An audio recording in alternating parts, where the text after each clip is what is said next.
Hello guys,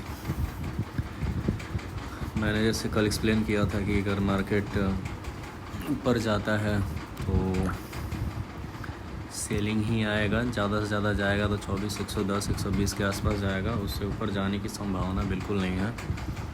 exactly हुआ वैसे ही, morning में खुला और फट से ग्रीन कैंडल बड़ा सा बनाया, क्योंकि देख रहे हैं इतना बड़ा ग्रीन कैंडल इसलिए आया कि यहाँ गैप है। जहाँ जहाँ आपको बड़ा गैप दिखेगा वहाँ पे ग्रीन कैंडल या रेड बिग कैंडल दिखेंगे ही दिखेंगे। ये चीज़ों को आप याद रखा कीजिए।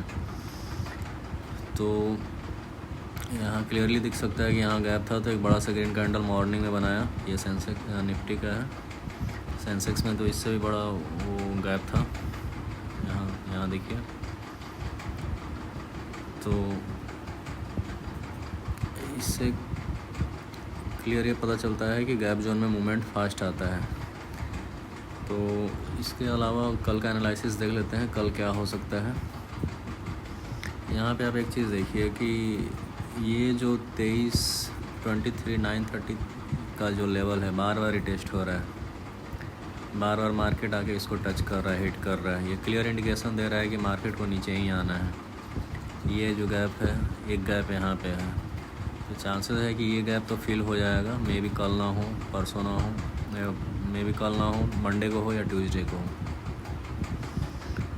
तो कल का क्या स्ट्रेटजी रह सकता है आपके लिए, मैं उसको एक बार एक्सप्लेन कर देता हूँ। यहाँ 3 मिनट चार्ट पे हम लोग आते हैं। यहाँ देखिए, कल ये हो सकता है कि मार्केट आपका गैप डाउन खुल जाए।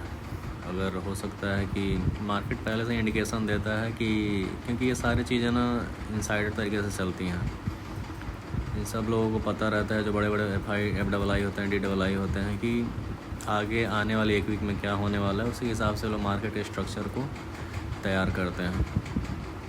हो सकता है रात में कुछ न्यूज़ आ जाए कि USA ने फिर से ईरान पर अटैक कर दिया, लेकिन वो तो अलग रहेगा। लेकिन स्ट्रक्चर देख के तो यहाँ लग रहा है कि मार्केट गैप डाउन खुलना चाहिए यहाँ के आसपास, या फिर इस लेवल के नीचे खुलना चाहिए डायरेक्टली। तो यहाँ पे अगर गैप डाउन खुलता है तो 2 स्ट्रेटजी बन सकता है। मान लीजिए ये 23,927 और 23,770 के बीच में खुलता है, इधर कहीं आसपास खुलता है। खुलने के बाद अगर मार्केट 23,930 लेवल की तरफ जाता है फिर से, तो फिर से बाइंग आ जाएगा। तो मैक्सिमम टू मैक्सिमम 24,000 तक का बाइंग आएगा, उससे ऊपर या 24,032 या यहाँ तक भी आ सकता है, 24,060-65 तक आ सकता है बाइंग। अगर गैप डाउन खुलने के बाद ऊपर गया तो ये लेवल को मैंडेटरी टच करना है, तभी ऊपर जाएगा। ये चीज़ आप ध्यान रखिएगा। और अगर गैप डाउन डायरेक्टली क्या होता है, यहाँ खुलता है या फिर इसके नीचे ही खुल जाता है। इसके नीचे खुल गया तो फिर तो नीचे ही आ जाएगा, या फिर मान लीजिए यहाँ खुलता है, यहाँ खुलने के बाद फिर ये लेवल को टच करता है, ये 23,770 का जो लेवल है।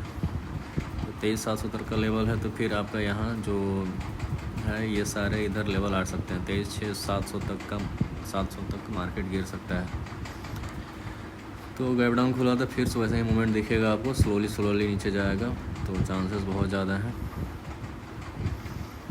और एक चांसेस ये है कि अगर मार्केट गैप डाउन नहीं खुलता, सपोज दैट मार्केट यहाँ कहीं खुलता है, इधर आसपास खुलता है, ये जो गैप है बस इसको फिल करता है, तो मार्केट ना फिर ये इधर ही जा कर के ना पूरा टाइम पास करेगा, इसके ऊपर नहीं जाएगा। ये पूरा इधर ही जाके टाइम पास करेगा फिर, क्योंकि अभी ऊपर जाना अभी फ़िलहाल इसके लिए मुश्किल है, क्योंकि जिस टाइप का स्ट्रक्चर बनाया है गैप डाउन खुलना चाहिए।